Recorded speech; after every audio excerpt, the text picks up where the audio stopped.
교회사개관 제8강 마틴 루터의 종교개혁 사상 부분을 강의하도록 하겠습니다. 부제는 믿음으로 살리라 하는 말씀입니다. 오늘 함께 나눌 말씀은 로마서 1장 17절에 있는 말씀입니다.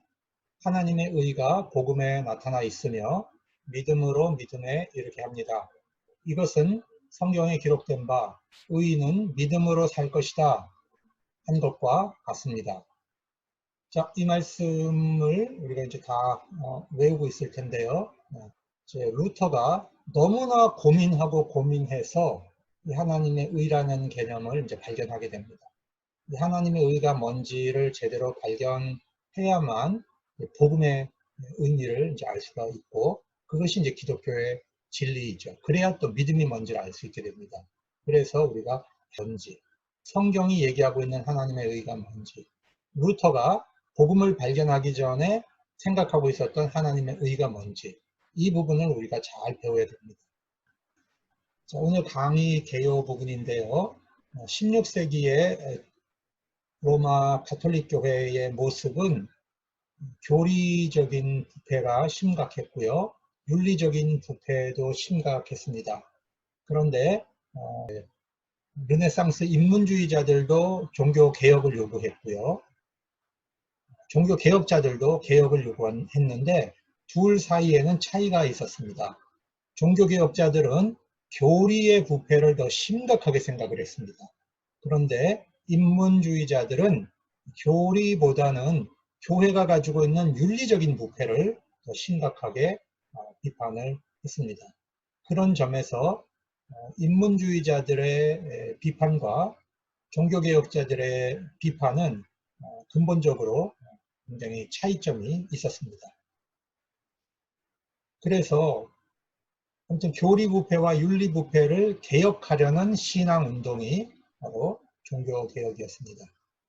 종교개혁이라고 하는 말은 본질로 돌아간다, 이런 뜻이에요. 본질로 돌아간다. 여기서 영어에서 reform이라는 말이죠. form, 이게 틀이죠. 일종의 틀.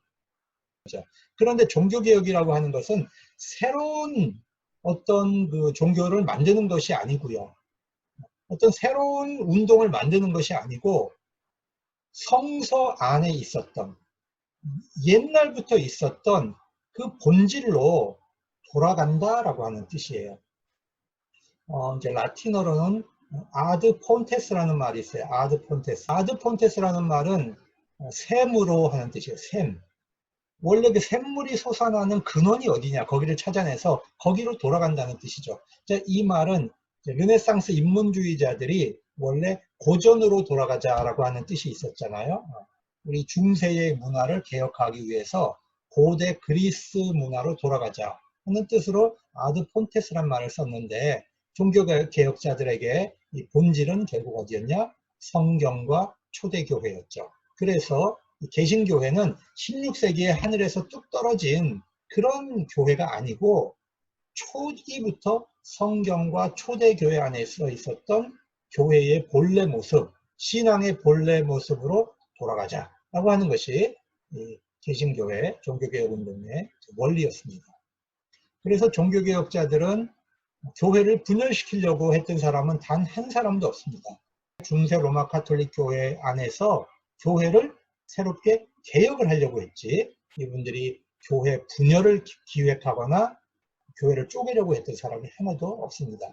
그러나 로마 가톨릭 교회가 개혁을 요구하는 종교개혁자들의 요구를 거절했고, 그들을 이제 종교재판에 회부했고, 또 여러 차원으로 이제 죽여가는 과정에서 결국에는 교회가 분열될 수밖에 없는 그런 이제 역사적 과정을 겪게 된 것입니다. 그렇기 때문에 교회를 함부로 분열하는 것이 마치 무슨 종교개혁의 전통인 양, 그렇게 생각하는 것은 굉장히 잘못된 생각입니다. 종교개혁자들은 교회의 하나됨, 예수 그리스도의 몸의 하나됨, 에큐메니칼 정신, 이걸 굉장히 중요하게 생각을 했습니다.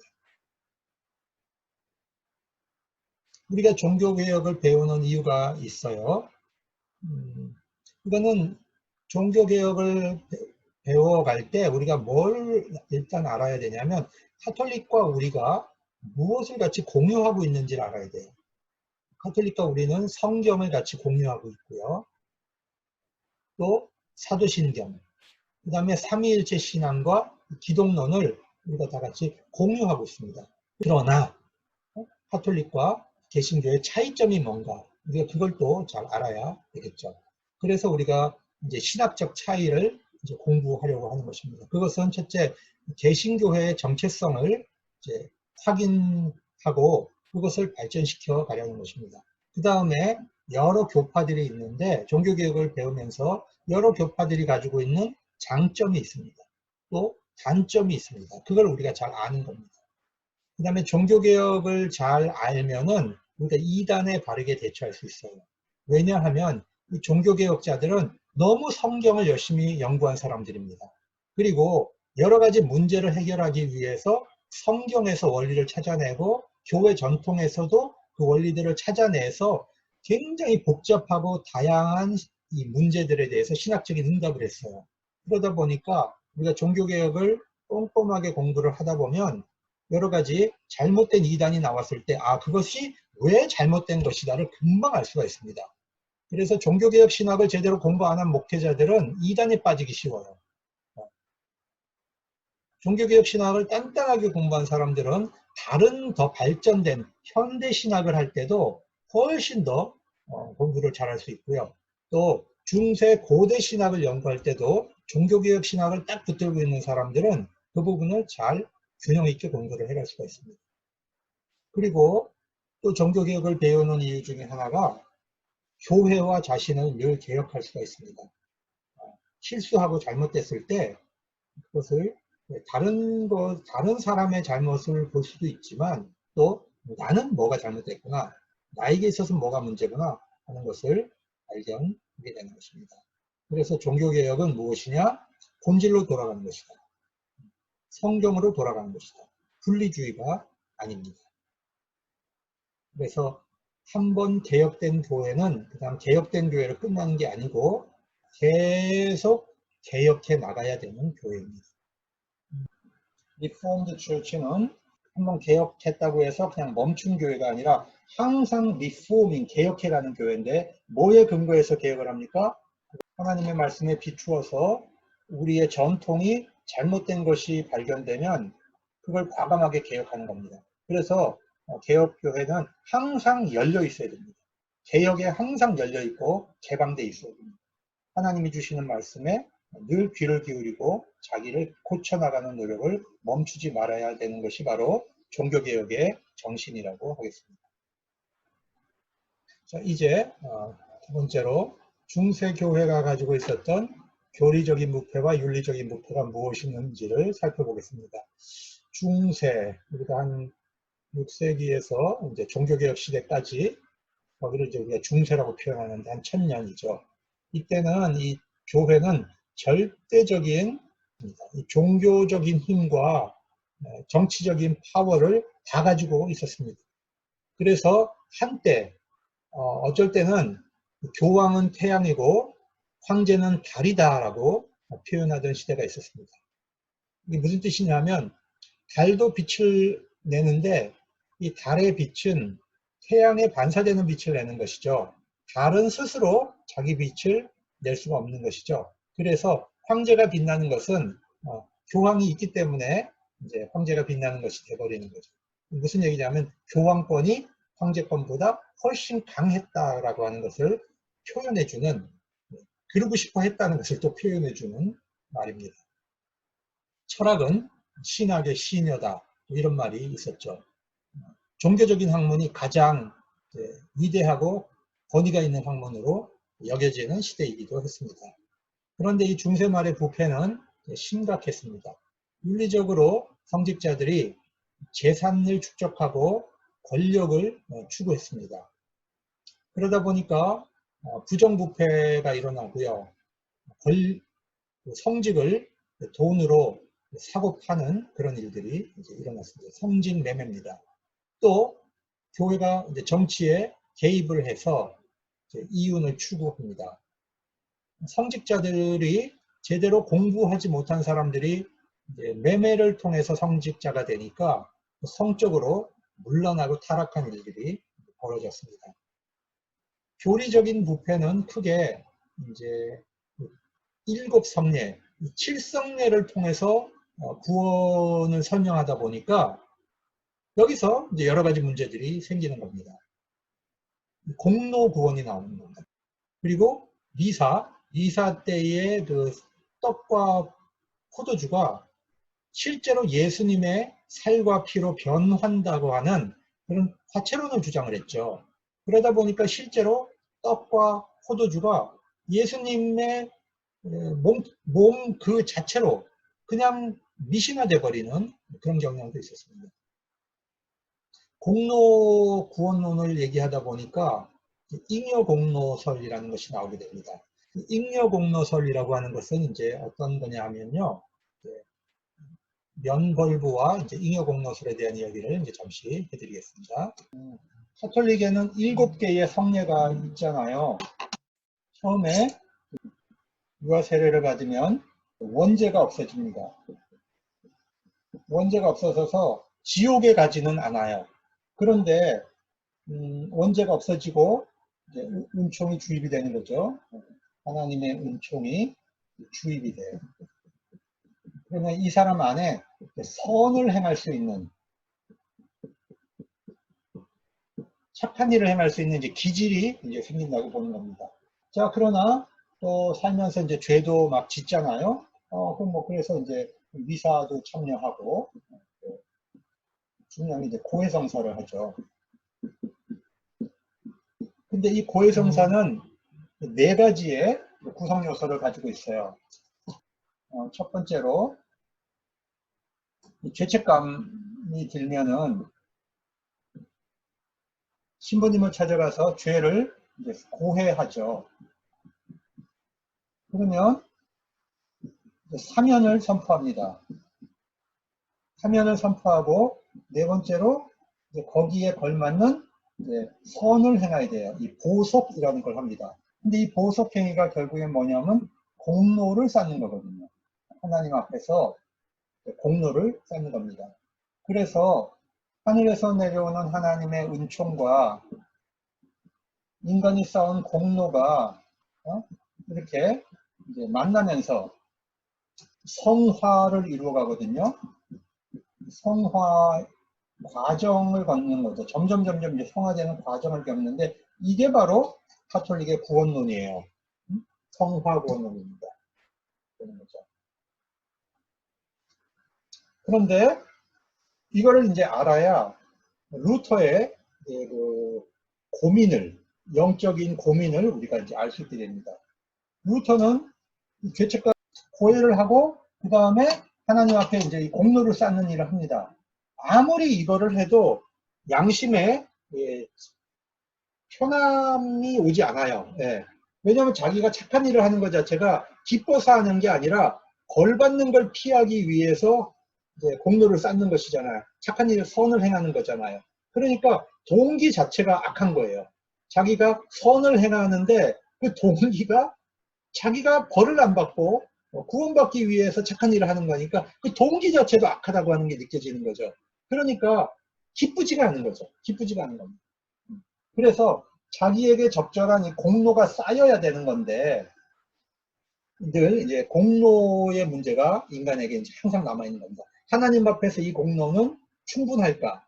내가 행한 이 선한 일이 하나님 앞에서 정말 하나님 눈앞에 보기에 충분할 정도로 기쁠 정도로 충분한가? 항상 이 부분을 이제 불안함이 있는 거죠. 왜? 공로로 하나님 앞에 잘 보여야 되니까 그게 늘 괴롭고 불안한 겁니다. 자, 그래서 인간은 뭐가 필요하냐? 어디선가 공로를 가져와야 돼요. 어디선가 공로를 가져와야 돼요. 이때 교황청에서 아주 이상한 교리를 만듭니다. 잉여공로설. 이 잉여공로설이라고 하는 것은 뭐냐면요. 순교자들, 그 다음에 성인들, 이런 사람들이 순교를 통해서 하나님 앞에 쌓아놓은 그 공로가 자기가 구원받고도 남을 만큼의 엄청난 공로가 하늘 천국 창고에 쌓여 있다는 거예요. 그런데 교회를 대표하는 이제 교황이 하늘의 이 잉여 공로에 그 문을 열 수 있는 키를 갖고 있다고 보는 거죠. 그래서 이 잉여 공로를 교회가 원하는 사람에게 부여해 줄 수 있는 권한이 있다는 거예요. 교황에게. 그래서 하늘의 잉여 공로를 부족한 사람에게 부여해 주면 이 사람이 이 공로를 채워서 연옥에서 막 불타고 있다가 이 공로가 이제 채워져서 하늘로 구원받는 길로 올라갈 수 있다. 뭐 이런 이론이에요. 이게 잉여 공로설입니다. 자, 그러면 이 면벌부라고 하는 것은 뭐냐? 일반적으로 사람들이 면죄부, 면죄부 그렇게 얘기를 하는데, 면죄부라는 말은 이제 정확하게 맞는 말이 아닙니다. 왜냐하면 교회가 죄를 사해 준다라고까지는 감히 생각을 못했어요. 벌을 사해 주는 거라고 생각을 했습니다. 그래서 원래는 교황청에서 이 교회법을 어긴 사람들이 예를 들면 벌을 받잖아요. 중세 때. 그러면 교황청에서 그 벌 받는 사람을 사면해 주는 거 있었어요. 예를 들면 우리나라의 이제 대통령이 어떤 이제 특별 절기가 되면은 모범수들을 이제 사면해주고 석방하잖아요. 뭐 그런 이제 특별한 조치 이런 것이 인덜전스 이게 이제 사실은 면벌부였습니다. 그러니까 루터조차도 교회법을 어긴 사람에게 교회가 면벌부를 주는 것 이거는 루터가 문제 삼지 않았어요. 문제는 이 면벌부 인간이 만들어낸 면벌부의 영역을 어디로 확대시켰냐? 인간의 죄의 문제, 이 회개의 문제에 영향을 끼치는 것으로 이게 확대시켰기 때문에 이 면벌부 문제가 심각한 신학적 문제가 됩니다. 사실은 이 면벌부를 이제 처음에 누가 줬냐 하면 우르반 2세라고 하는 교황이 십자군 전쟁 나가는 사람에게 다 면벌부를 줬어요. 너희들이 지금까지 지었던 모든 죄에 대한 형벌을 사면한다. 이렇게 해서 이제 십자군을 이제 모았죠. 자, 이런 전통이 있었는데, 자, 이 면벌부를 이제 판매하기 시작을 한 겁니다. 이게 심각한 문제가 된 거죠. 근데 이 면죄부라는 말은 일본 사람들이 한문으로 이제 번역을 하는 과정에서 죄를 사해 준다는 의미로 면죄부라는 그런 표현을 쓰기 시작하면서 이게 일반화됐어요. 그런데 면죄부라는 표현은 이제 정확한 표현은 아니다. 제가 여태까지 했던 얘기 바로 여기에 적고 있습니다. 도리적 문제. 중세 구원론은 은총과 공로가 협력하는 것이다.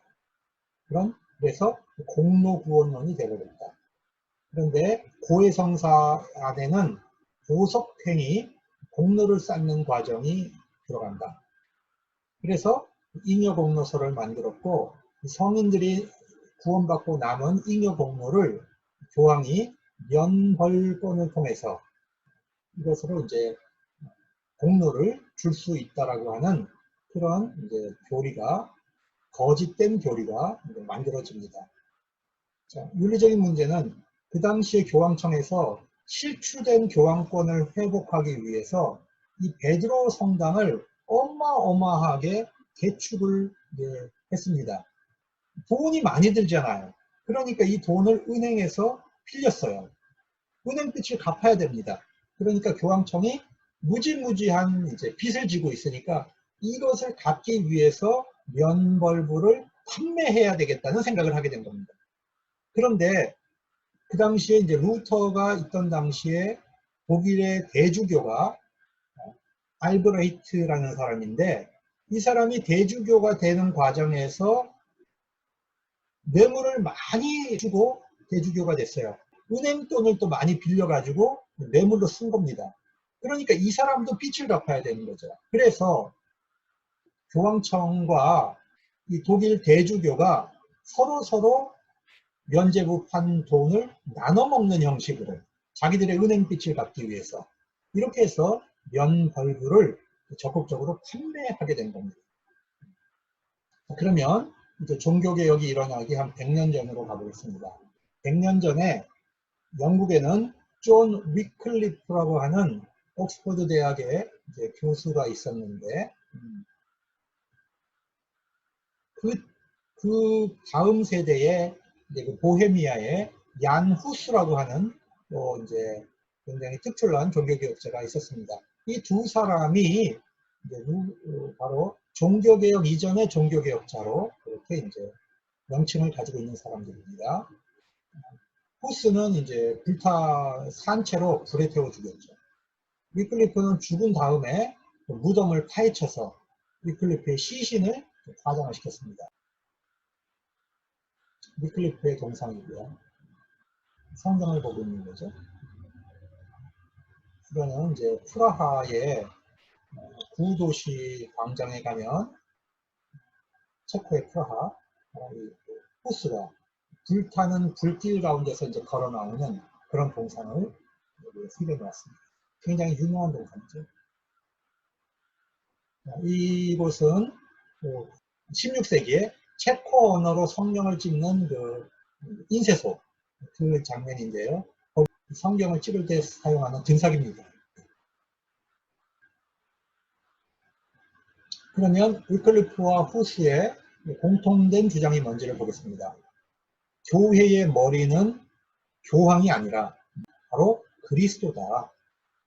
그렇기 때문에 교황이 그리스도의 자리를 차지하고 있다. 이걸 비판을 했습니다. 두 번째로 성직자의 부패와 권한을 남용하는 것을 비판했습니다. 세 번째는 사체설을 부정했는데 이것은 뭐냐면 아까 말씀드렸듯이 사제가 성찬을 이제 미사를 하기 위해서 성찬을 봉헌하잖아요. 이렇게 위로 드는 행위를 할 때 바로 예수님의 떡은 예수님의 살로, 잔은 예수님의 피로 그 본질이 바뀐다는 겁니다. 이게 화체라고 하는 것이 변화되는 거죠. 예수님의 몸으로 변화된다는 거예요. 그렇기 때문에 떡은 그냥 이렇게 먹을 수 있는데 예수님의 잔은 잘못 먹다가 흘리면 신성모독이 되는 거죠.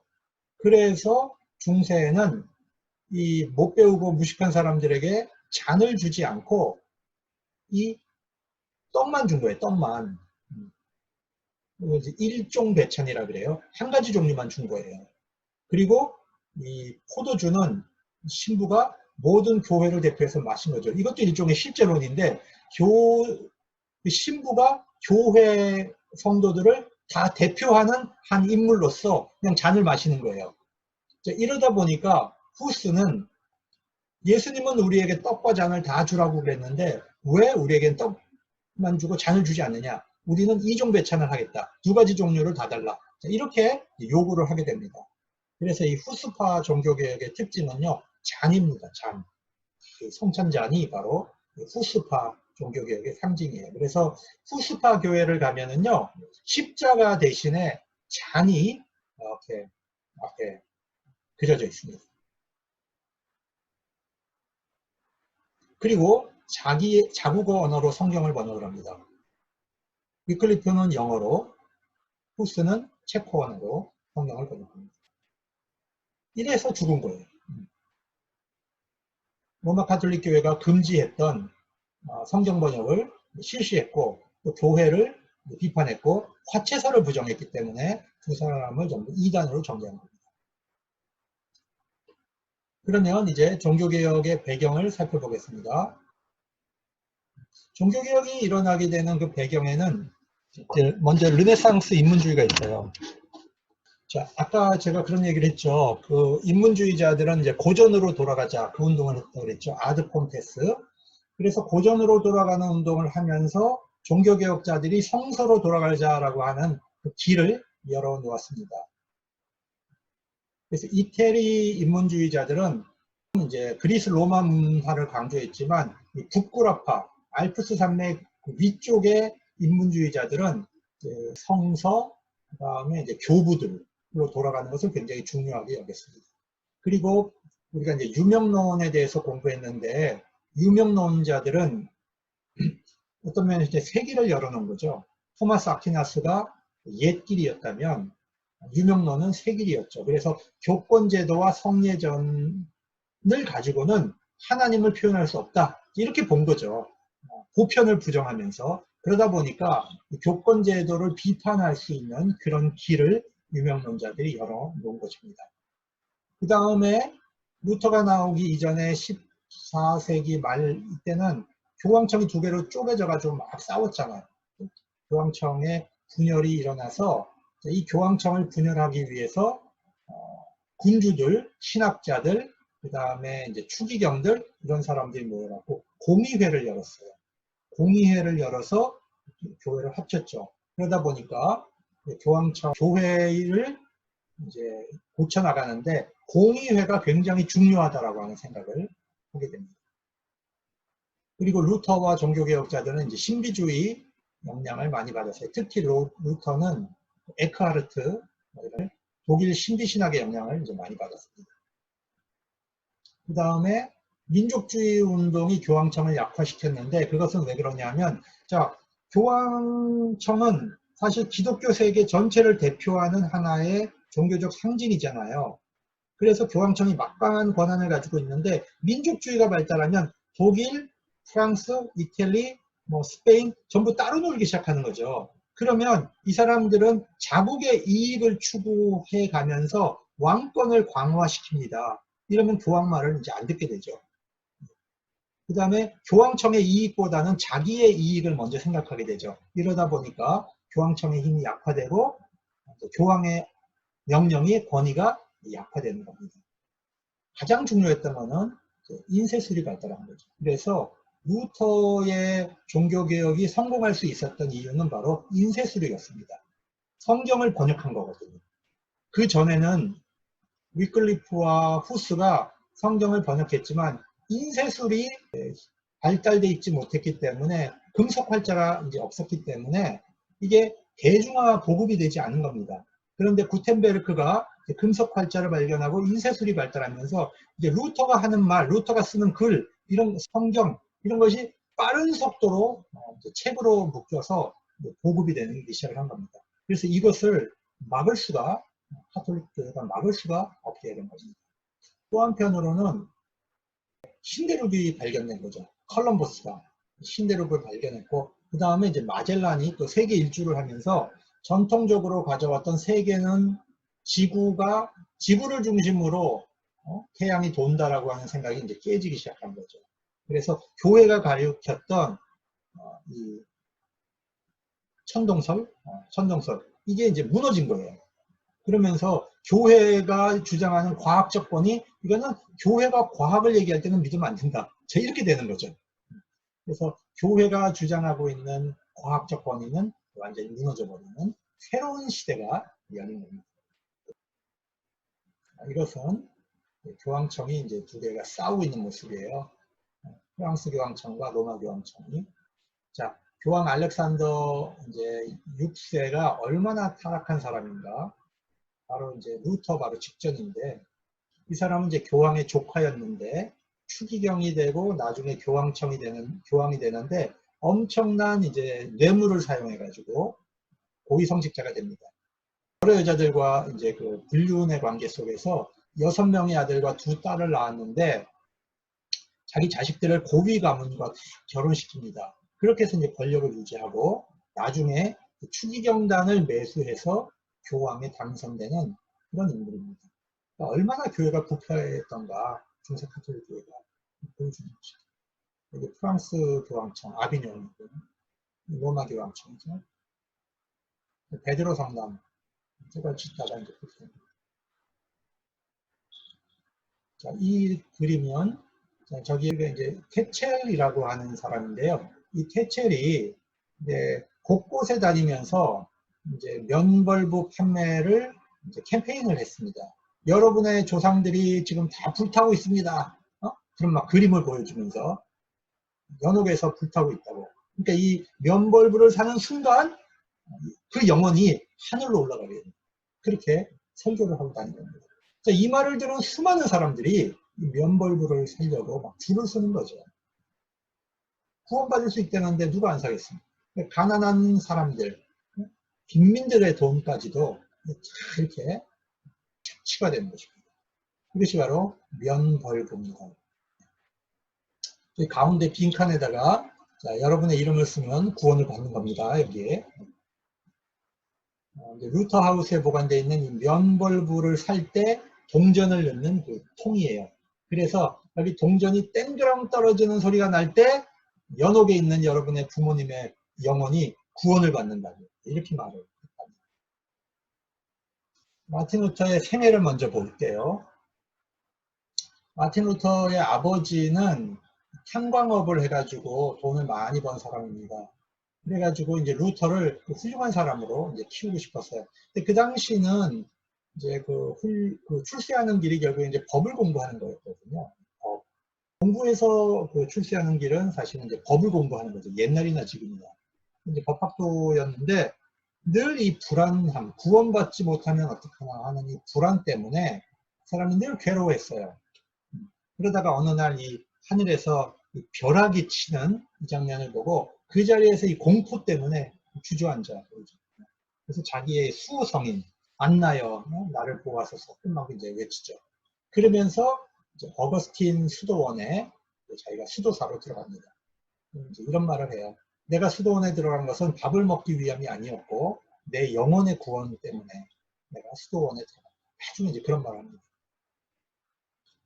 여러분 이 당시는 그 흑사병이 많이 돌았잖아요. 수많은 사람들이 죽어나갔는데 구원받지 못하면 어떡하나 하는 공포가 만연했던 거죠. 그래서 루터는 최선을 다한 금욕생활을 합니다.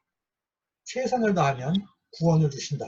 이게 이제 그 유명한 오캄의 말이잖아요. 그죠? 유명론에서 제시했던 구원론이죠. 하나님을 알 수 있는 방법은 인간 편에서 없다. 그러니까 하나님 앞에서 최선을 다해라. 그러면 구원을 주신다. 결국에 행위구원론이 되는 거거든요. 루터는 최선을 다해봤어요. 그런데 이제 루터에게는 이 문제가 해결이 되지 않는 겁니다. 수도원 안에서도. 이 사람은요, 욕정이 생길까봐 뜨거운 물을 평생 사용하지 않았다는 거예요. 뜨거운 물을 목욕하지 않았다는 거예요. 고해 신부를 찾아가서 요만한 조그만 죄도 계속 고해성사하고 이런 삶을 살았던 겁니다. 그런데 이제 루터에게 있어서 신학적으로 가장 큰 문제가 뭐냐면 하나님의 의라는 문제였어요. 루터가 생각할 때 하나님은 의로운 하나님인데 이 의로운 하나님은 나에게 하나님 수준의 의를 나에게 요구하신다고 이제 생각을 한 겁니다. 완벽하게 율법을 지킬 것, 하나님의 의를 내가 내 힘으로 성취할 것. 근데 만약에 그것이 성취되지 않으면 내 영혼을 지옥에 보내버리는 하나님. 자, 그러니까 이 하나님은 너무나 공포스러운 하나님이고 너무나 저주스러운 하나님이에요. 그래서 루터가 이런 말을 해요. 편지에서 성경에서 하나님의 의라고 하는 글이 나오면 자기는 막 공포스러웠다는 거예요. 너무너무 싫은 말이 하나님의 의라는 말이었다는 거예요. 이 하나님의 의가 복음이 아니고 하나님의 의라는 말이 자기한테 저주였던 겁니다. 그리고 자기는 이제 고해성사를 하는데 아까도 얘기했지만 이 고해성사를 할 때 선한 일을 하잖아요. 근데 그거를 하고 나서도 해결이 안 돼. 왜? 자기가 선한 일을 한 것이 우러나와서 한 게 아니에요. 억지로 한 거예요. 억지로. 벌을 피하려고. 그러다 보니까 하나님을 미워하게 되는 이 병리적인 반감이 나와요. 하나님이 기쁘고 하나님이 좋고 하나님을 사랑하는 게 아니고 하나님이 공포스럽고 하나님이 두렵고 하나님이 증오스러운 상태. 이거를 독일어로 안백투움이라고 그래요. 영적 실현입니다. 그래서 루터가 너무 괴로워하는 모습을 보고 루터의 그 선배 이제 그 수사였던 슈타우비츠라는 그분이 루터를 비텐베르크로 보내요. 그 비텐베르크에 가면 하나님의 말씀인 신약 성경이 있다더라. 자, 거기 가서 네가 성경을 공부해라. 이렇게 해서 비텐베르크에 가서 신약을 공부하고 비텐베르크 대학에서 박사학위를 받고 비텐베르크 대학의 성경 교수가 됩니다. 근데 이 슈타우비츠가 바로 그 독일 어거스틴 수도원의 이제 원장이었는데 이분이 또 슈텐베르크 신학부의 학장으로 옵니다. 이분이 루터에게 이렇게 말해요. 네가 생각하는 그 회개는 고해성사가 회개가 아니고 성경에 보면 메타노이아가 있는데 그 메타노이아는 하늘의 폭군을 만족시키는 행동이 아니고 너의 인격 전체에 대한 방향전환이다. 하나님을 향해서 방향을 전환시키는 것이다. 하나님을 무서워하지 말고 하나님을 사랑하는 길을 찾아라. 이게 루터를 뒤집어 놨어요. 어떻게 하나님을 사랑해? 무서운 하나님을, 공포의 하나님을. 그래서 네가 성경을 읽어서 그 회개를 찾아봐라. 그래서 루터가 성경을 읽기 시작하는 거예요. 그러다가 탑의 경험이라는 것을 하는데 1512년경에 로마서 1장 17절의 말씀을 읽다가 깨닫는 거예요. 하나님의 의의가 어디에 나타나냐? 복음에 나타납니다. 내가 능동적으로 공로를 쌓아서 성취하는 게 아니고 하나님의 의의가 바로 예수 그리스도의 십자가 안에 있는 거예요. 복음에 나타나서. 그러면 이 하나님의 의의는 내 밖에 있는 거고 내 안에 있는 게 아니고 내 바깥에 있는 건데 하나님께서 이걸 나에게 주시는 거예요. 믿음으로 하나님의 의의가 내 것이 되는 것이고 하나님은 그걸 기뻐하시는 거예요. 그 의의를 가지고 하나님이 우리를 의롭다고 인정하시고 우리를 구원하신다는 거죠. 자, 이것을 발견하고 나는 그 순간 루터는 모든 고민이, 모든 공포가 다 해결되고 자유를 얻는 거죠. 복음의 자유, 그 기쁨. 여러분, 우리 신앙생활은요, 속박이 아니에요. 우리 신앙생활은 정말 이 복음 안에서 주어지는 자유를 맛보는 것입니다. 하나님의 은총을 맛보는 거예요. 그래서 루터는 이런 얘기를 합니다. 하나님의 의는 하나님께서 나에게 주시는 수동적인 의라는 것을 깨닫게 돼요. 하나님의 의는 이상한 의다. 나하고 친숙한 의가 아닙니다. 왜? 그래서 루터가 제일 싫어한 게 뭐냐면 자기의라는 것. 자기를 의롭게 여기고 자기가 성취할 수 있다고 생각하는 것, 자기가 하나님 앞에서 뭔가를 이룬다고 생각하는 것, 이거를 루터는 가장 큰 우상심이에요. 그런데 바로 중세 카톨릭의 스콜라주의가 바로 루터가 가장 혐오하는 자기 성취를 통해서 구원을 이루는 바로 그런 의, 그것을 추구하고 있다는 것을 깨닫게 되는 거죠. 자, 루터는 복음을 발견한 후에 시편 강해, 로마서 강해, 갈라디아서 강해를 학생들에게 합니다. 그러면서 이 복음적인 신학을 점점 굳혀가기 시작을 한 겁니다. 그때에 1517년에 테첼이라는 사람이 비텐베르크에 와서 이 면벌부를 팔러 다니는 거예요. 그래서 루터가 충격을 받는 겁니다. 이건 아니. 하나님 앞에 회개한다는 것이 얼마나 중요한 것이고 복음을 발견해야 되는 것이고 하나님의 의를 발견하는 것이 회개인데 어떻게 이 회개를 돈으로 살 수 있느냐, 면벌부로. 이거는 아니다. 그래서 95개 조항의 반박문을 써서 비텐베르크 성문 앞에 붙인 겁니다. 이것이 종교개혁의 도화선이 될 거라는 건 상상도 못했어요. 이것은 학자들끼리 한번 신학적으로 토론해보자, 그런 뜻입니다. 그래서 라틴어로 쓴 거예요. 라틴어로 써서 대학 정문 앞에 붙인 거예요. 이거는 아카데믹한 거였습니다. 루터는 처음에 아카데믹 개혁을 하려고 했던 거예요. 신학의 학문적인 개혁을 하려고 시도했던 겁니다. 처음에는 이것이 교회개혁, 제도개혁, 사회개혁으로 갈 거라는 것은 전혀 예상 못했던 사건입니다. 사진을 몇 가지 봅시다. 이건 루터가 자라던 고향 마을의 교회입니다. 아이슬레벤이라고 하는 곳. 그리고 이거는 루터가 어렸을 때 살았던 공부방입니다. 그리고 루터가 이제 공부하러 나가서 이제 아이제나흐라는 곳에 학창 시절을 보냈던 집입니다. 루터 하우스입니다.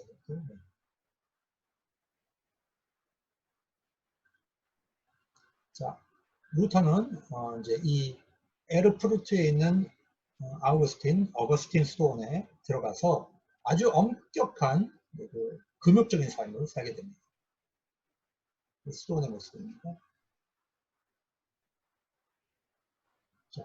타첼은 이제 면죄부를 펠로 다녔고, 이것은 이제 연옥에서 불타고 있는 사람들에 대한 상상도예요. 이런 생각을 갖고 있었어요. 중세 말기의 사람들이. 그래서 하늘로 구원을 받아야 되는 거죠. 하늘에는 마리아가 있고, 또 성인들이 있고, 교황도 있고, 지구지 이렇게 있죠.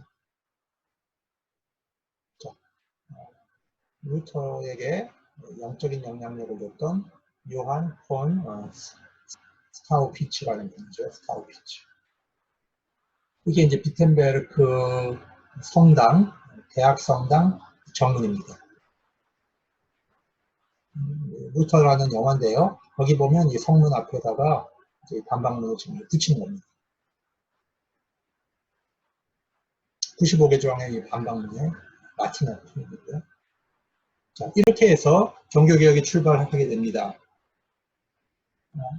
제가 강조하고 싶은 것은 종교개혁의 출발은 95개 반박문이 출발이 아니라는 거죠. 이건 현상이고요. 보다 중요한 건 뭐였다? 성경에서 루터가 복음을 발견했다는 사실. 복음을 발견했다는 사실이 개혁의 출발이에요. 그래서 우리도 항상 어떤 제도적인 개혁을 자꾸 먼저 생각하지 말고 어떤 개혁을 할 때는 우리 안에 뭐가 일어나야 되냐면 영적인 개혁이 먼저 일어나야 돼요.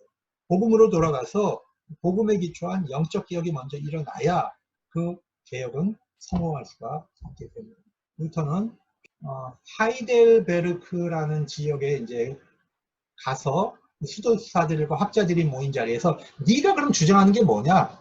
너 신학적 입장이 뭐야? 얘기해봐. 이제 요구를 받습니다. 그래서 거기서 루터가 논문을 하나 발표하는데 그 하이델베르크 논박이라는 거예요. 하이델베르크 논박에서 가장 중요하게 다루었던 것이 십자가의 신학과 영광의 신학이라고 하는 주제인데 이건 제가 조금 이따가 다룰게요. 교황청이 드디어 사태의 심각성을 인식했어요. 자, 루터를 시골 총구석에 있는 수도사 별거 아니라고 생각했거든요. 아니, 그런데 루터의 주장이 퍼져나가기 시작합니다. 루터가 붙였던 95개 조항이 인쇄가 돼가지고 돌아다니기 시작을 합니다. 그 다음에 루터가 쓴 글이, 책이 막 퍼져나가기 시작을 합니다. 그러니까 교황청에서 루터를 입을 침묵시켜야 될 필요가 생겼어요. 그래서 침묵입니다. 그리고 1520년에 루터의 책을 불태우라는 명령을 합니다. 그랬을 때 루터는 교황으로부터 교서가 왔어요. 침묵하라. 그런데 이 많은 사람이 보는 앞에서 교황의 이 교서를 불태워버립니다. 이건 무슨 행위입니까? 교회 전체와 로마 카톨릭 전체와 전 유럽과 상대로 자기가 영적 투쟁을 하겠다는, 목숨을 걸고 싸우겠다는 그런 결단을 한 거죠. 교황청에서 루터를 부릅니다. 교황청으로 오라고. 근데 여러분, 교황청에 가면 어떻게 됩니까? 후수처럼 불타 죽는 거예요. 루터를 보호하는 선제후가 있었어요. 영주 중에 높은 사람, 선제후라고 그래요. 선제후는 7명이 있었는데 이 7명 중에서 황제가 나옵니다. 황제를 뽑을 때 선제후가 결정을 합니다. 그러니까 이 선제후는 막강한 파워를 가진 사람이죠. 이 비텐베르크를 통치하던 선제후 프리드리히가 루터를 보내면 루터가 죽을 걸 알았어요. 그래서 황제를 찾아가. 황제가 자기의 조카뻘 되는 사람이에요. 그러니까 황제시여, 우리 국민이 우리 독일에서 재판을 받아야지 왜 로마에 가서 재판을 받게 합니까? 우리 국회에서 재판받게 해주십시오. 그렇게 해서 독일 국회가 열려요. 보름스에서 국회가 열리고 황제 앞에 가서 루터가 이제 재판을 받는 거죠. 루터에게 이렇게 말합니다. 네가 쓴 이 책들을 취소하겠냐 안 하겠느냐 그것만 대답해요. 간단한 겁니다. 사느냐 죽느냐죠. 취소하면 사는 거고 취소 안 하면 죽는 겁니다. 거기서 루터가 하루만 더 기도할 시간을 주십시오. 그리고 기도해요. 근데 영화를 보면 막 마귀들이 루터에게 막 괴롭혀요. 니까지 것이 뭔데 국가와 전 교회를 상대로 싸우려고 한단 말이냐. 네가 해봐야 한강에 돌 던지기다. 아무 영향력이 없다. 빨리 취소해라. 취소해라. 막 악마가 그렇게 이제 괴롭히는 장면이 영화에는 나와요. 그 다음날 루터가 이렇게 말합니다. 하나님의 말씀과 내 양심에 비추어서 아닌 것을 사실이라고 말할 수 없습니다. 취소하지 않겠습니다. 자, 그렇게 말합니다. 그러면서 저 기왓장처럼 많은 마귀가 나를 공격한다고 할지라도 나는 두렵지 않습니다. 이렇게 해서 이제 루터가 걸어 나오는데 이 루터를 보호하는 선제후 프리드리히가 사람을 시켜갖고 루터를 납치해버려요. 먼저 납치합니다. 이때 그 선제후 프리드리히가 이렇게 말합니다. 그 납치한 사람들에게 나한테도 루터가 어디 있는지 알리지 마라. 왜? 나중에 황제가 루터 어디 있냐고 물으면 내가 거짓말 하면 안 되니까 나한테도 루터가 어디 있는지 알리지 마라. 그래서 루터가 이 바르부르크 성에 숨어서 성경을 번역합니다. 독일어로. 그래서 이 루터 성경이 독일 현대 독일어 문법의 기초가 될 정도로 그렇게 위대한 독일어 성경이 신약 성경이 나오게 됩니다. 여러분 공부를 해야 되겠어요? 안 해야 되겠어요? 공부해야 됩니다.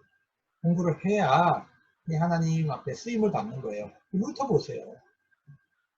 그리고 루터는 1522년부터 비텐베르크로 돌아와요. 비텐베르크로 돌아와서 이제 사회 개혁을, 이제 교회 개혁을 시작합니다. 그러니까 그 전까지는 신학적인 투쟁을 한 거였고, 1522년부터는 구체적인 이제 투쟁을 하게 됩니다. 1522년부터 루터가 비텐베르크에서 종교개혁을 이제 하기 시작했다 그랬죠. 그러다 보니까 루터를 지지하는 루터파 영주들이 생기게 된 겁니다. 루터파 영주가 생겼고, 이쪽에는 가톨릭 지지하는 가톨릭 영주들이 또 생긴 겁니다. 둘 사이가 이제 이렇게 갈등을 겪겠죠. 근데 황제 입장에서는 이 둘이 싸우면 나라가 두 개로 쪼개지잖아요. 그러니까 루터파도 공인을 해 주려고 했던 겁니다. 그런데 1529년에 이 가톨릭 영주들이 더 이상 우리는 루터파를 용인하지 않겠다, 이렇게 결정을 하고 루터파에게 자유를 주지 않겠다고 얘기를 합니다. 이렇게 됐을 때 루터파 영주들이 황제 앞에 나와가지고 항의를 합니다. 항의. 만약에 우리에게 신앙과 양심의 자유를 주지 않는다면 우리를 죽이십시오. 여기서 우리는 신앙과 양심의 자유를 위해서 우리가 죽을 준비가 됐습니다. 그렇게 황제에게 항의를 합니다. 그래서 이 항의했다, 항의자라는 말에서 프로테스탄트라는 말이 나오는 겁니다. 그 이후로는 개신교인들에게 프로테스탄트라는 용어를 쓰기 시작한 겁니다. 그래서 루터파 영주들이 이제 커졌고, 카톨릭파 영주들도 같이 두 개가 이제 부딪히면서 전쟁을 해요. 나중에 전쟁을 합니다. 그러다가 1555년에 둘 사이가 이제 더 이상 전쟁을 할 수가 없으니까 평화조약을 맺습니다. 평화조약, 독일 안에서. 그 평화조약이 아우구스부르크 평화조약이라는, 아우구스부르크 평화조약 1555년. 자,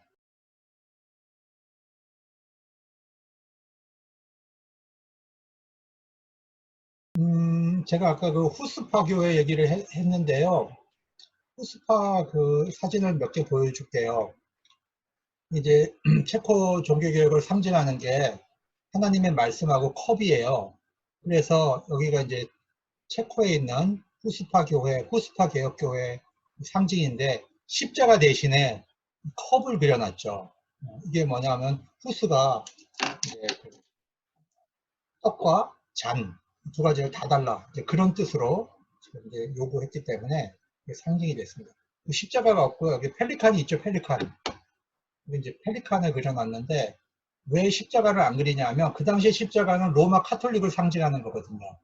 로마 카톨릭하고 전쟁을 하면서 수많은 박해를 받았기 때문에 이분들은 그 당시에 십자가를 안 그리고 펠리칸을 지금 상징으로 해놨어요.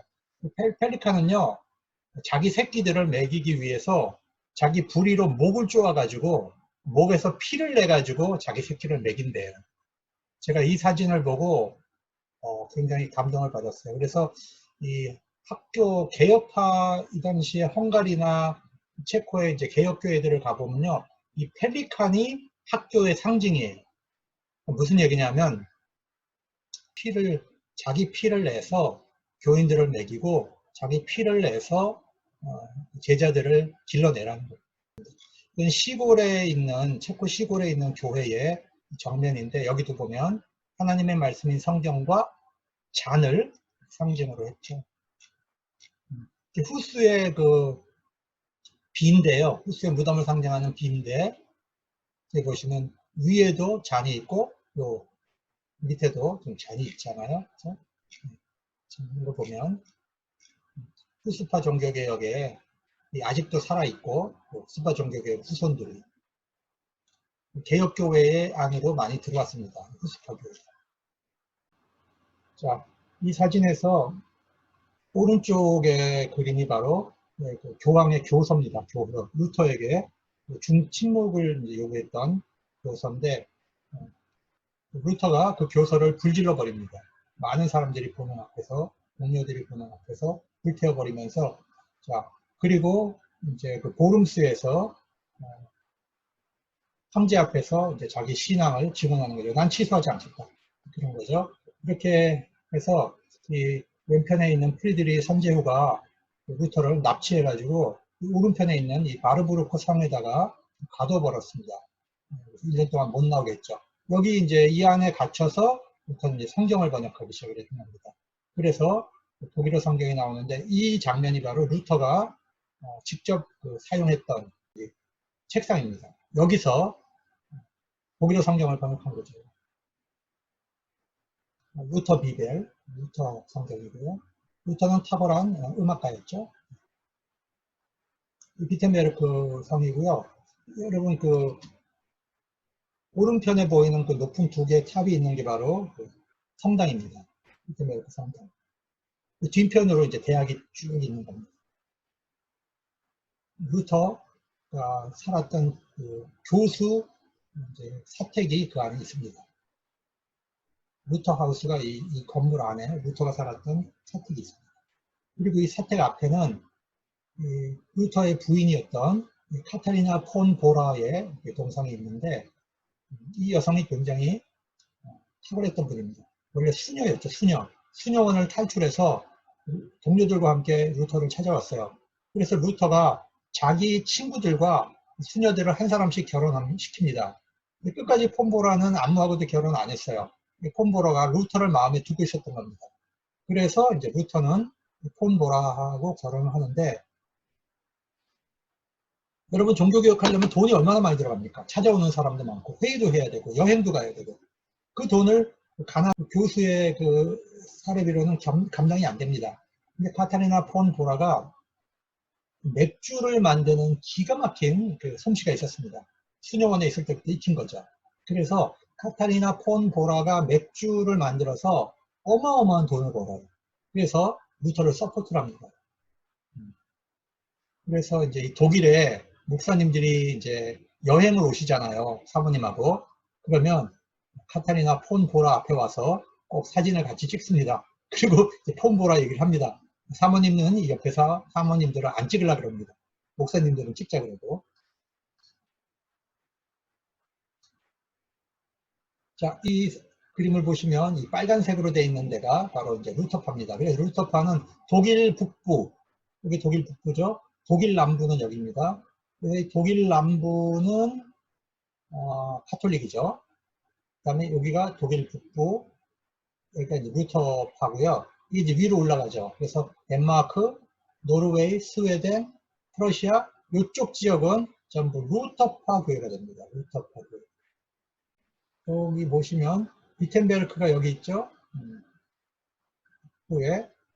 근데 이 보름스 국회가 열렸던 곳이 바로 여기입니다. 라인강 바로 옆에 있는 보름스 국회. 아우구스부르크는 더 밑에 쪽이죠. 자, 이제부터 루터의 신학사상을 공부합니다. 루터는 1518년에 하이델베르크에 가서 자기의 이제 신학사상을 얘기하게 됩니다. 여기서 가장 강조했던 게 뭐냐면 십자가의 신학과 영광의 신학이라고 하는 것입니다. 십자가의 신학은 뭐냐?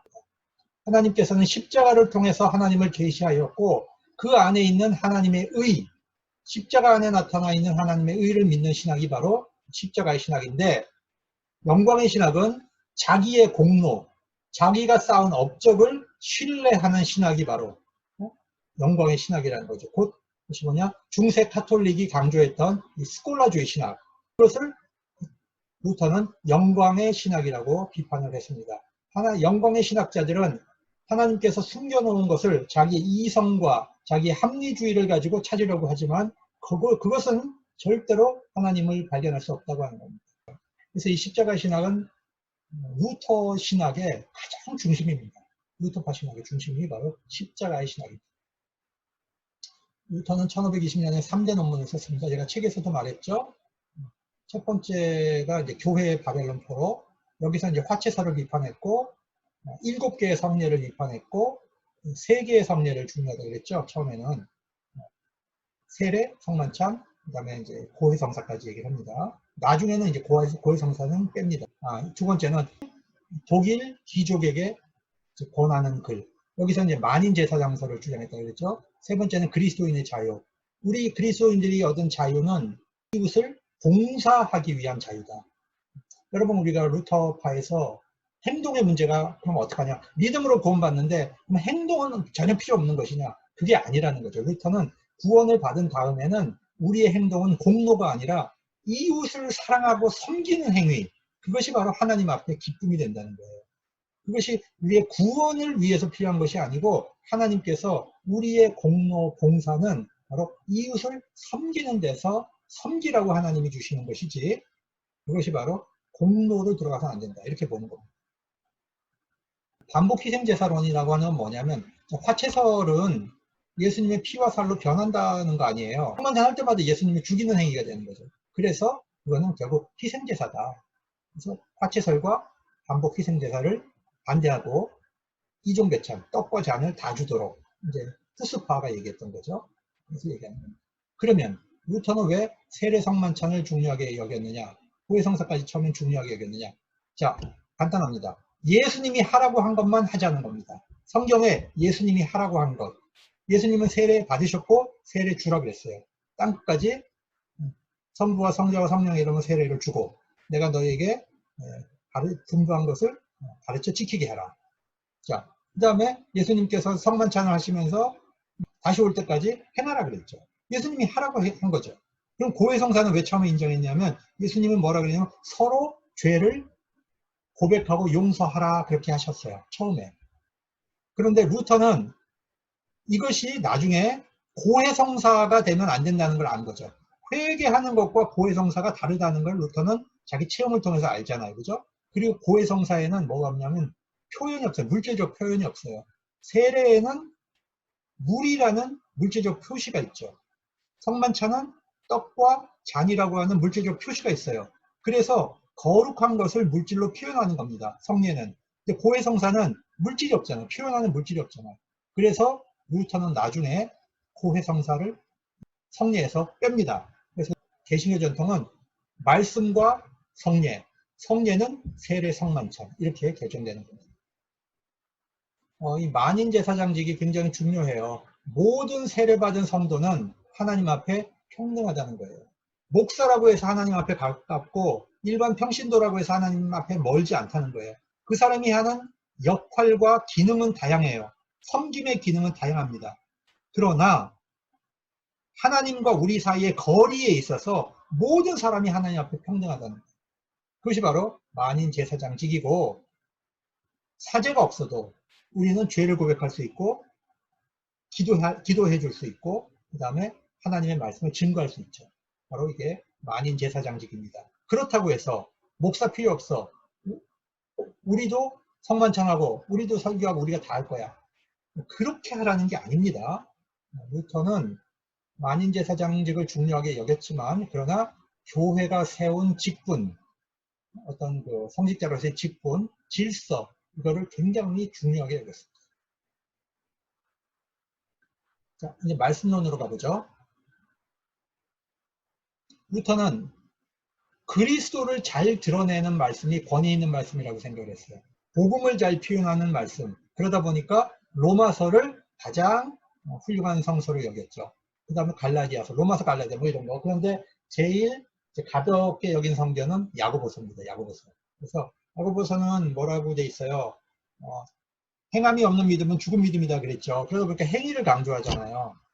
그래서 루터가 이 부분을 조금 낮췄는데 이 부분은 사실 우리 칼빈 정통에는 맞지 않아요. 왜? 이 야고보서는 믿는 사람에게 주는 말씀이에요. 안 믿는 사람에게 주는 말씀이 아니고 믿는 사람에게는 뭐예요? 행함이 없는 믿음은 죽은 믿음이죠. 그래서 야고보서에서 얘기하고 있는 그 하나님의 말씀은 구원받은 사람이 하나님 앞에 어떻게 성화될 것이냐. 이 부분이 굉장히 중요한 거죠. 그죠? 루터는 복음을 율법보다 강조하다 보니까 야고보서의 중요성을 놓쳤어요. 그리고 성경은 전통 교회 신학보다 권위가 더 높다. 자, 왜 그렇게 됐을까요? 어떤 학우가 이제 이걸 질문했던데, 여러분, 교회는 하나님의 말씀에서 나오는 열매입니다. 하나님의 말씀이 없으면 교회는 안 나오죠. 교회는 그리스도의 몸이긴 하지만 또 성도의 공동체잖아요. 그러니까 성도의 공동체와 하나님의 그리스도의 몸이 공존하는 거거든요. 이것은 하나님의 말씀을 듣고 세례 성만찬을 행하면서 믿음을 통해서 만들어진 신앙 공동체예요. 그래서 하나님의 말씀이 없으면 교회도 없는 겁니다. 그래서 루터는 성경을 더 높은 위치에다가 놓은 겁니다. 그 다음에 마기스트리움이라고 하는 것은 뭐냐 하면 로마 교황청에서 그러면 누가 성경을 해석하냐, 뭐, 못 배운 사람, 뭐 형편없는 사람 너나 나나 다 성경 해석할 수 있냐? 그게 아니고, 그렇기 때문에 교회가 성경을 해석하는 권한을 하나님이 주신 거다. 교도권이다. 그렇게 주장한 겁니다. 이 교도권은 교회의 수장인 교황에게 있다라고 이제 주장을 한 거죠. 루터는 그거를 부정했어요. 왜?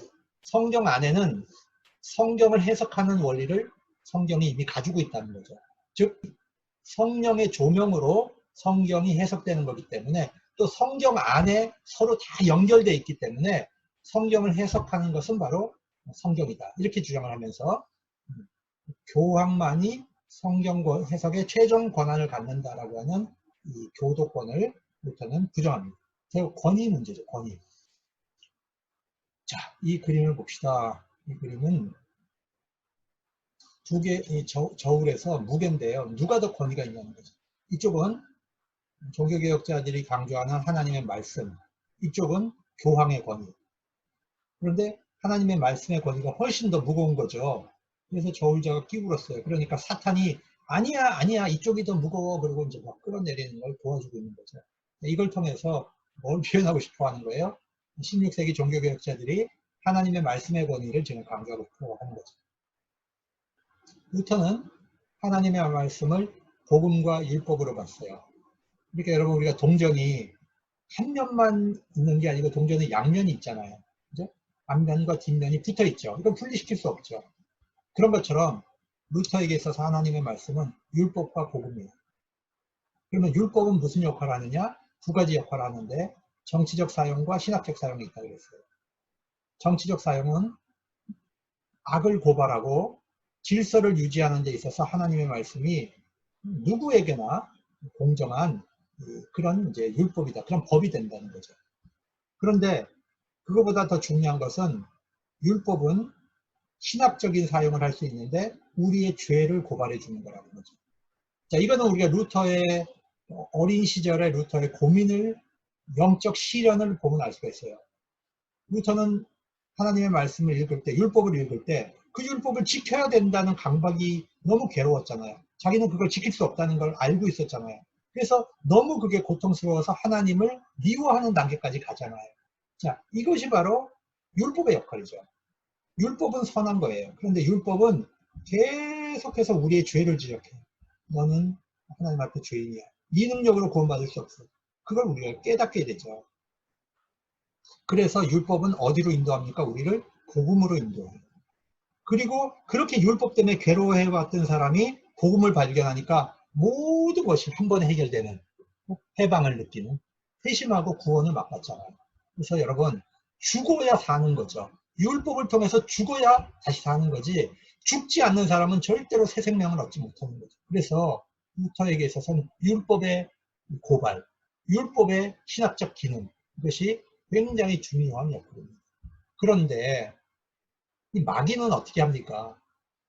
율법을 통해서 복음을 발견하게 하는 게 아니고 하나님을 자꾸 미워하게 만들고 하나님을 증오하게 만드는 거죠. 율법을 지킬 수 없으니까. 그러나 율법은 그것을 통해서 결국 하나님께로 인도하는 기능을 한다. 이게 율법의 1사용, 율법의 2사용이라고 합니다. 1사용, 정치적 사용, 2사용, 신학적 사용. 자, 우리가 칼빈한테 가서는 율법의 제3사용을 배우게 돼요. 율법의 제3사용. 바로 그것이 야고보서와 같은 거죠. 행함이 없는 믿음은 죽은 믿음이다. 성화를 이루는 것. 율법이 우리의 성화를 도와주는 것. 이게 바로 율법의 제3사용인데 루터는 3사용까지는 얘기를 못합니다. 그래서 개혁신학이 율법의 제3사용을 얘기하는 겁니다. 루터의 인간 이해를 봅시다. 이거는 이제 어거스틴에서 이미 배웠던 거예요. 그래서 이 어거스틴을 알면 이건 금방 압니다. 자, 인간의 의지는 노예 의지죠. non posse non peccare. 죄를 안 지을 수 없죠. 그렇기 때문에 우리가 의로워질 수 있는 것은 본성상으로는 불가능해요. 예수님의 의가 우리에게 믿음으로 전달될 때, 전가라 그래, 전가. 예수님의 것이, 예수님의 의가 나한테 전가될 때, 그때 하나님께서 우리를 의롭다고 인정해 주시는 겁니다. 이게 바로 루터에게 있어서 교회가 세워지고 무너지는 중요한 교리, 바로 칭의교리입니다. 하나님께서 의롭다고 인정해 주시는, 칭해 주시는 것. 그래서 믿음은 공로가 아니고 성령의 선물입니다. 여러분, 믿음이 좋아야 구원받는다? 그러면 믿음도 공로죠. 그렇지 않아요? 믿음은 내 편에서 생기는 거예요? 믿음이 좋아야 구원받는다. 그럼 우리가 믿음이 좋기 위해서 막 뭔가를 또 해야 됩니까? 그렇게 공로입니까? 이걸 잘 생각해야 됩니다. 믿음도 선물입니다. 믿음도 성령이 주시는 거고, 믿음도 내게 아니에요. 그래서 내가 믿음 좋다, 누가 믿음 좋다, 이게 자랑할 일이 아닙니다. 루터는 우리가 하나님 앞에 의인으로 인정을 받지만 우리의 본성은 여전히 죄인이라는 걸 잘 알았어요. 그래서 기독교인은 죄인이며 동시에 의인이다 라는 말합니다. 그걸 라틴어로 시미올은 동시에 유스투스, 시미올 유스투스 et peccatorum. 이건 뭐냐면 의인이며 동시에 죄인이다. 의인이며 동시에 죄인이다. 그걸 말합니다. 이것은 우리에게 어떤 의미가 있을까요? 여러분, 우리가 교회 가서 여러 사람들을 또 만나보고 상담하고 그러다 보면 어떤 사람은 너무 죄에 눌려 사는 사람들이 있어요. 기독교인인데도 복음을 믿는 해방감이 없어요. 늘 우울하고 늘 눌려있고 늘 죄책감을 갖고 있고. 그런 사람은 뭐가 문제가 있는 거냐면 자기가 의인이라는 사실을 지금 잘 모르고 사는 거예요. 하나님 앞에 의롭다고 인정받았고 하나님의 자녀의 권리를 누려야 된다라고 하는 그 복된 복음의 능력을 누리지 못하는 사람이에요. 불행한 사람이죠. 그래서 그분에게는 뭐가 필요해요? 하나님의 그 능력이 예수 그리스도 안에서 우리에게 주신 하나님의 은총이 너무나 크기 때문에 그렇게 살 필요가 없다. 우리가 의인으로 기쁘게 하나님의 자녀로 그렇게 살아야 된다. 그걸 가르쳐 줘야 돼요. 그런데 또 어떤 사람은요, 너무 교만해. 죄를 지면서도 자기가 의롭다고 거의 그 구원파 수준이야. 그런 사람들 있잖아. 죄를 지면서도 양심의 가책이 없어. 이 사람에게는 뭘 가르쳐 줘야 되냐면 우리가 의인으로 인정받았지만 우리의 존재는 여전히 죄인이기 때문에 우리는 계속 하나님 앞에서 겸손하고 경건하고 선하게 살아야 된다라고 하는 책임이 있다는 걸 가르쳐 줘야 됩니다. 그래서 의인이며 동시에 죄인이라고 하는 신학이 굉장히 우리 기독교인에게 중요한 겁니다. 옛날에 펠라기우스하고 어거스틴이 인간의 자유의지와 노예의지 문제로 논쟁을 벌였듯이 16세기에 와서도 에라스무스는 인간에게 자유의지가 있다고 주장을 했고 루터는 인간의 자유의지는 하나님 앞에서 구원받을 수 없는 노예의지라는 걸 얘기합니다. 이 말이 오해하지 마세요. 우리의 의지를 가지고 아무것도 할 수 없다 그런 뜻이 아닙니다. 우리 인간은 문명을 발전시키고 공부를 하고 사람을 사랑하고 건강하게 운동하고 이런데 우리의 의지가 자유의지가 있어요. 우리가 여기서 얘기하는 노예의지는 구원받는 데 있어서 하나님 앞에서 의롭다고 인정받는 데 있어서 우리의 의지는 제대로 기능을 하지 않는다는 거죠. 그걸 얘기하는 신학적인 얘기를 하는 거지 우리 일반적인 삶 속에서 우리의 의지가 다 병들었다 이렇게 얘기하면 안 됩니다. 교회로 한번 봅시다. 로마 카톨릭은 교회가 뭐냐? 성례전이 있어야 돼. 성례전. 7개의 성례전. 그리고 7개의 성례전을 집행하는 사도 계승권, 즉 신부, 주교 제도가 있어야 돼. 그러니까 7개의 성례전과 주교가 있어야 교회가 있는 겁니다. 이게 로마 카톨릭의 교회론입니다. 그런데 루터는 교회는 뭐냐? 성도의 교제라고 그랬어요. 그래서 성도들끼리 서로 믿음을 도와줘야 되는 겁니다. 여러분, 내가 하나님 앞에 성화되는 과정에 있어서 이웃이 필요해요. 내 바깥에 성도가 필요합니다. 내 혼자 하는 게 아닙니다. 그게 바로 교회입니다. 나 혼자로서는 사랑도 부족하고 은혜도 부족하고 모든 것이 불안해요. 그러나 내 바깥에 있는 성도들에게는 내가 없는 것이 있어요. 그래서 그것이 서로 나누어지고 성도 안에서 지어져 갈 때 그리스도의 몸이 완성되는 겁니다. 그래서 성도는 사자를 위한 존재로 살아가게 됩니다. 이게 바로 루터의 교회론입니다. 그래서 루터는 반드시 뭐가 있어야 되느냐? 하나님의 말씀이 선포되고 세례, 성만찬이 바르게 집행되어야 거기에 교회가 있다고 그랬어요. 그걸 우리가 표지라 그럽니다. 표지. 교회의 표지는 말씀 설교와 세례, 성만찬이다.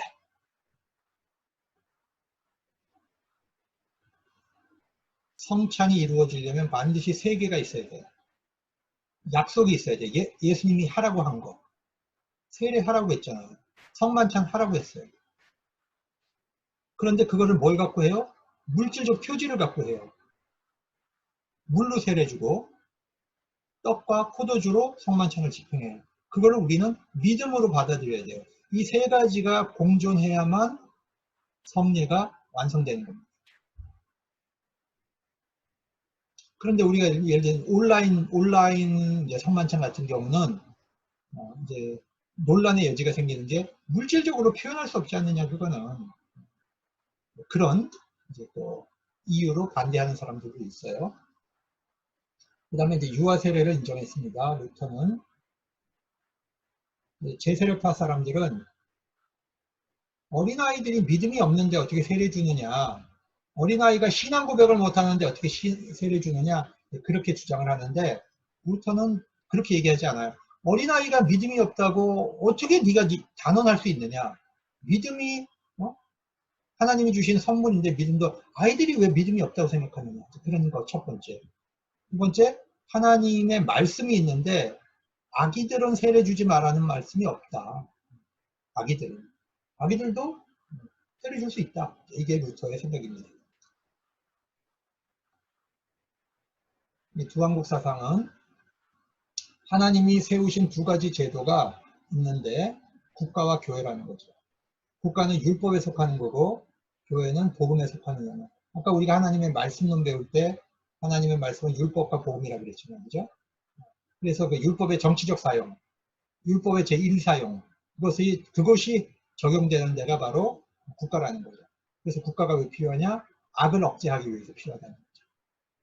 교회는 복음에 속하는 영역이기 때문에 국가적인 통치를 안 받아도 되는 사람들이라는 거죠. 이 사람들은 이미 차원이 다르다는 거예요.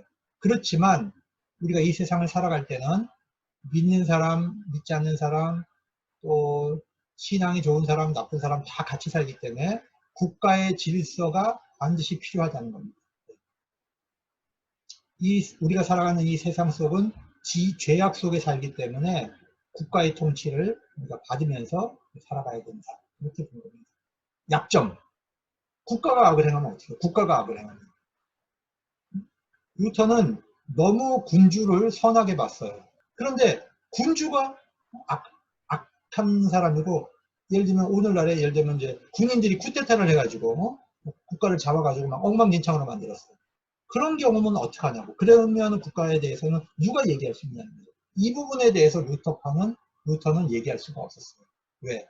루터는 영주의 후원을 받아서 종교개혁을 하기 때문에 정치 지도자, 군주들을 비판하는 데는 루터가 굉장히 조심스러웠습니다. 그래서 루터의 두한국 사상의 약점은 그겁니다. 국가를 너무 선하게 봤다. 그리고 루터는 군주제도를 옹호했죠. 그런데 칼빈은 군주제도를 옹호하지 않고 공화제도를, 그런 사상을 가지고 있었습니다. 그래서 개혁파 신학이 유럽에 널리 퍼져나간 거예요. 스위스에서 스코틀랜드로 또 영국으로 이렇게 퍼져나갈 수 있었던 것은 바로 칼빈의 정치 사상이 군주 사상이 아니라 공화정이었기 때문에 그 사람들이 좋아했던 거죠. 그래서 루터파는 북쪽으로만 갔죠. 루터파는 유럽 전역에 퍼지지를 않았던 이유가 바로 그런 데 있습니다. 토마스 민저는 루터 시대에, 루터의 동시대 인물인데 급진적 종교개혁을 추구했습니다. 이분은 이제 중세 신비주의, 특히 타울러, 수소 이런 그 신비주의의 영향을 많이 받았고 루터의 그 만인 제사장설에도 영향을 받았던 사람입니다. 그런데 이제 그래서 이 사람은 그런데 너무 신비주의로 갔어요. 그래서 하나님의 말씀은 객관적인 성경보다는 주관적으로 성령이 내면에서 우리에게 하시는 말씀, 그게 더 중요하다고 생각했습니다. 하나님의 말씀을 이해하는 데 있어서. 그리고 이 사람은 우리가 살고 있는 이 시대가 하나님의 이제 종말이 가까운 시대라는 생각을 했어요. 하나님이 다니엘서 7장과 에스겔서 14장에 나오는 하나님의 종말의 심판들이 막 묵시론적으로 있거든요. 이 사람은 이제 묵시적인 영향이 많아가지고 하나님이 곧바로 이 시대를 이제 진멸시키신다는 생각을 갖고 있었어요. 그래서 하나님의 선택된 백성들은 하나님의 심판을 앞당기는 전이대로 살아야 된다고 생각한 거죠. 그래서 농민 반란이 일어났을 때 농민 반란에 적극적으로 참여를 해서 바로 하나님의 나라를 앞당기는 역할을 이 농민들이 한다고 생각을 한 겁니다. 그래서 이 중세의 봉건 영주들의 통치, 그 다음에 카톨릭의 통치, 심지어는 루터의 어떤 신학까지도 다 심판의 대상으로 여기고 그거를 종말론적으로 심판받는 날을 앞당기기 위해서 폭력 사용도 허락을 한 겁니다. 그런데 토마스 민처 외에 다른 이제 급진 종교 개혁자들은 다 평화주의자예요. 폭력 쓰지 않습니다. 그리고 무저항을 합니다. 그런데 토마스 민처만 굉장히 독특하게 폭력 사용을 허락을 했는데 그것은 토마스 민처가 갖고 있었던 종말론, 급진적 종말론 때문에 그렇게 된 겁니다. 그래서 결국 농민전쟁이 진압이 되면서 토마스 민처도 고문당하고 처형됩니다. 이 당시에 농민반란이 일어날 때 루터는 영주편을 듭니다. 영주편. 그래서 농민들을 이제 찌르고 죽이고 이제 처벌하는 신학적 근거를 루터가 다시금 국가 권위를 인정합니다. 이 얘기는 제가 지금 다 한 거죠. 신학론에서 루터는 말씀과 성령의 조명으로 믿음으로 구원받는데 민저는 내면의 영혼이 하나님과 직접 만나서 믿음과 행동으로 구원받는 거죠. 그래서 교회론을 보면 이신칭의를 통한 성도 공동체를 만들려고 했는데 토마스 민처는 메시아 왕국을 앞당기는 전이대 선택받은 공동체를 앞세우려고 했어요.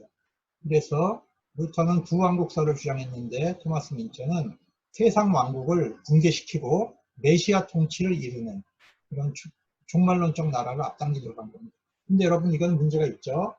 종말론적인 완성은 하나님이 하시는 거지 인간이 하는 게 아닙니다. 또 그것은 폭력으로 이루어지는 것이 아니죠. 그런 차원에서 토마스 민처는 신학적으로 좀 미숙했어요. 끝으로 종교개혁의 5가지 원리를 한번 얘기하면서 정리해 가겠습니다. 여러분 이건 루터가 한 얘기 아닙니다. 종교개혁의 3대 원리, 종교개혁의 5대 원리 이거는 후대 한참 지난 다음에 현대학자들이 이제 정리를 하면서 원리를 얘기하는 것입니다. 첫 번째 원리, 오직 성경, 솔라, 스크립투라. 이 솔라라는 말이 들어간다는 것은 무슨 뜻이에요? 누군가가 2가지를 얘기하고 있기 때문에 2가지, 3가지를 얘기하고 있기 때문에 이쪽에서는 오직이라는 말을 하게 되는 거죠. 그러니까 로마 카톨릭 교회가 우리에게 있어서의 계시 말씀은 성경과 전통이 계시다라고 주장을 하니까 종교개혁자들은 아니다. 오직 성경이다. 전통은 하나님의 말씀인 성경의 권위보다 밑에 있어야 된다. 그렇게 주장을 했던 것이죠. 그리고 가톨릭은 라틴어 성경, 라틴어 미사를 썼기 때문에 평신도들이 소외됐습니다. 그래서 종교개혁자들은 자기 언어로, 자국의 언어로 성경을 번역한 겁니다. 그리고 이제 예배로 갑니다. 그래서 종교개혁자들은 예배를 이해할 수 있는 언어로 드리도록 합니다. 말씀 선포도 이해할 수 있는 언어로 사용하게 됩니다. 그러다 보니까 토착 문화, 자국의 민족 문화와 종교개혁 운동이 결합되게 되죠. 두 번째, 오직 그리스도.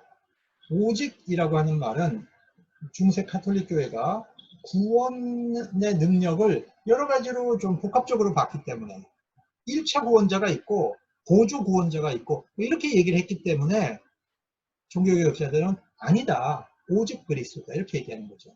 성모 마리아는 이렇게 보는 거예요. 예수님이 구세주로 오시는데 몸을 내놓았죠.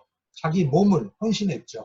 그렇기 때문에 구원 사역에 있어서 성모 마리아가 굉장히 중요한 보조적인 역할을 했다, 이렇게 보는 거예요.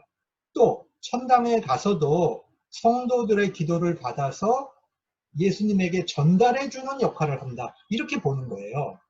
그런 의미에서 성모 마리아가 구원의 동반자다, 이렇게 얘기하는 겁니다. 그러니까 성모 마리아가 구원자라고 얘기하는 게 아닙니다. 성모 마리아가 예배의 대상으로 여기지 않아요. 예배는 성부, 성자, 성령 삼위일체 하나님께만 예배 드리는 거예요. 근데 문제는 마리아론에 있어서 예수님 탄생에서 마리아의 역할이 있고, 또 지금 천당에서 이제 중보기도자로서 역할을 하기 때문에 구원 사역에 중요한 역할을 하니까 이제 마리아를 굉장히 높인 거죠. 그 부분에 대해서 종교개혁자들은 이거는 복음의 본질을 위협한다, 이렇게 본 겁니다. 그래서 마리아와 성인들이 중보적인 역할을 하는 것을 받아들이지 않습니다. 종교개혁자는 그리스도 외에 다른 중보자가 우리에게는 필요가 없다, 그렇게 얘기를 하고, 또 성직자나 교회 제도가 없어도 성도는 하나님 앞에 찬양할 수 있고 죄를 고백할 수 없다, 그런 뜻으로 이야기를 합니다. 근데 여러분, 만인제사장설을 오해하지 마세요. 만인제사장설은 너나 나나 다 똑같고 뭐든지 다 똑같은 기능을 한다, 그런 게 아닙니다. 신학적으로 훈련받은 성직자와 교회 제도가 굉장히 중요하고, 하나님께서 우리의 믿음을 도와주시기 위해서 이거를 주신 거예요. 성직자 제도를 주신 거고 제도를 주신 겁니다. 이게 좋은 기능을 하도록 믿음을 돕는 역할을 하는 겁니다. 그래서 이걸 다 부시고 없애야 된다, 그런 뜻으로 만인제사장설을 얘기하면 안 됩니다. 만인제사장설은 누구나 하나님 앞에 평등하다, 그걸 얘기합니다. 기능이 평등한 게 아니고 하나님 앞에 관계가 평등하답니다. 3. 오직 은혜. 우리가 왜 오직 은혜라고 얘기합니까? 그것은 누군가가 은혜 외에 뭐가 또 있다라고 얘기를 하기 때문에 오직 은혜를 강조한 거죠. 그래서 중세 카톨릭 구원론이 은총과 공로가 협력하는 구원론을 얘기했기 때문에 종교개혁자들은 오직 은혜라고 얘기한 거죠. 인간의 의지는 하나님 앞에서 죄로 인해서 삐뚤어졌기 때문에 인간이 아무리 의지를 가지고 하나님 앞에 선한 일을 하려고 해도 하나님 눈앞에서는 그게 의롭게 보이지 않는다는 거예요. 인간 편에서 공로를 가지고는 구원의 가능성이 전혀 없다고 보는 겁니다. 그래서 우리는 뭘 의지해야 돼요? 나를 의지하면 안 되고, 나의 공로를 의지하면 안 되고, 자기 의를 의지하면 안 되고, 오직 그리스도 안에 나타난 하나님의 의를 우리에게 주시는 하나님의 은혜로 우리는 구원을 받는다는 거죠. 네 번째로 오직 믿음입니다. 이것도 중세 카톨릭의 칭의론이 은총과 공로를 통해서 성화되는 과정이 구원이라고 봤죠. 그런데 종교개혁자들은 오직 믿음으로 단번에 구원 얻는다고 봅니다. 이게 굉장히 차이가 있어요. 중세 카톨릭은 과정 성화신앙입니다. 개신교인들은 한 번의 믿음으로 얻는 구원을 강조합니다. 루터는 우리가 믿을 때 신앙 안에서 즐거운 교환이 일어난다. 예수님의 공로, 예수님의 의의가 나의 것으로 넘어오고 내 안에 있는 죄, 내 안에 있는 잘못된 것은 예수님께로 넘어간다는 거죠. 십자가에서 이런 즐거운 교환이 일어난다는 거죠. 한 번 하나님이 의롭다고 인정하셨으면 그건 반복되지 않는 거죠. 일사부재리, 굉장히 법률적이에요. 우리가 대법원에서 무죄 판결이 나면은 그 죄를 가지고는 두 번 다시 재판 안 합니다. 그런 것처럼 루터의 신학은 굉장히 법정적이에요. 법으로 의롭다고 결정이 났어. 재판이 끝났어. 두 번 다시 그거 거론하지 않는 거죠. 그런 것처럼 의롭다 하신 이는 하나님인데 누가 능히 우리를 정죄하리요 하는 사도 바울의 메시지에 의존해서 칭의는 반복되지 않는다. 칭의는. 그러나 우리가 칭의를 통해서 중생을 얻은 다음에 어디로 넘어가야 됩니까? 그다음에 이제 성화로 넘어가야죠. 칭의를 받고 중생했는데 성화로 안 넘어가요? 그러면 그거는 하나님의 은혜가 싸구려가 되는 거죠. 이게 바로 구원파가 되는 거잖아요. 개신교 신학의 약점이 바로 거기에 있습니다. 성화, 우리 신앙의 약점이 여기에 있다는 걸 알아야 됩니다. 개신교 신학의 약점이 있어요. 약점이. 카톨릭은 공로가 반드시 필요하기 때문에 함부로 살 수가 없는 거죠. 구원 과정에서. 근데 그리스도인들은 한 번에 구원받는다고 얘기를 하기 때문에 구원 받았는데 뭘? 뭐 받았는데 뭐 끝났지 뭐. 이렇게 생각하고 하나님 앞에 자기 삶을 안 바꾼다는 거예요. 이게 더 나쁘죠. 사회적으로 보세요. 사회 입장에서는 카톨릭은 그래도 이 사람들은 구원받는다는 의미로 행위로 강조해요. 대신에 구원받았다고 막 살아. 사회 입장에서 볼 때 누가 더 나쁩니까? 우리 한번 그걸 잘 생각을 해보시죠. 신학적으로는 이 개신교 신학이 훨씬 훌륭해요. 성경적이에요. 근데 삶으로 나타나지 않으면은 개신교 신학이 훨씬 싸구려로 보입니다. 사회윤리적으로. 그래서 우리가 더 조심해야 되고 개신교인들이 더 조심스럽게 살아야 되고 더 성화를 준비하면서 살아야 되는 겁니다. 오직 하나님께 영광. 하나님께 영광이라는 차원에서 종교개혁자들은 중세가 사용하는 형상과 그림을 다 예배당에서 제거했습니다. 칼벤 같은 경우는 십자가조차도 걸지 않았습니다. 자, 그래서 하나님께 영광 올리는 것이 그리스도인의 삶의 목적이라고 하는 것이 강조되면서 어떤 생각이 나오냐 하면 직업 소명설이 나옵니다. 과거에는 하나님의 일을 하는 수도사, 사제 이런 사람들은 성직이고 일반 직업을 갖고 있는 사람은 세속직이다 이렇게 구분을 했는데 루터와 종교개혁자들은 그 구분을 없애버렸습니다. 성직, 세속직이 따로 있는 것이 아닙니다. 하나님께 영광되는 일을 할 때 그게 성직이 되는 겁니다. 예를 들면 목사로 살면서도 그 사람의 삶이 자기의 탐욕과 욕심을 위해서 산다면 그건 세속직입니다. 우리가 구두를 닦아도 그 구두 사람이 하나님께 영광 돌리는 삶을 산다면 그 사람의 구두 닦는 직업은 성직입니다. 그러니까 거룩과 세속이 그 사람의 직업과 장소로 구분되는 게 아닙니다. 교회가 일반적으로 건물로서의 교회가 거룩하고 일반 공회당은 학교는 거룩하지 않다. 이렇게 생각할 수 있죠. 과거식 개념으로. 그러나 교회에서 하나님의 영광이 드러나지 않는다면 그 교회는 거룩한 것이 아닙니다. 우리가 직분과 장소로 세속과 거룩을 구분하는 것은 종교개혁자들의 시대에 와서 끝났습니다. 포인트는 뭡니까? 포인트는 하나님의 영광을 위해 하는 것이면 그것은 성직이고 그것은 소명입니다.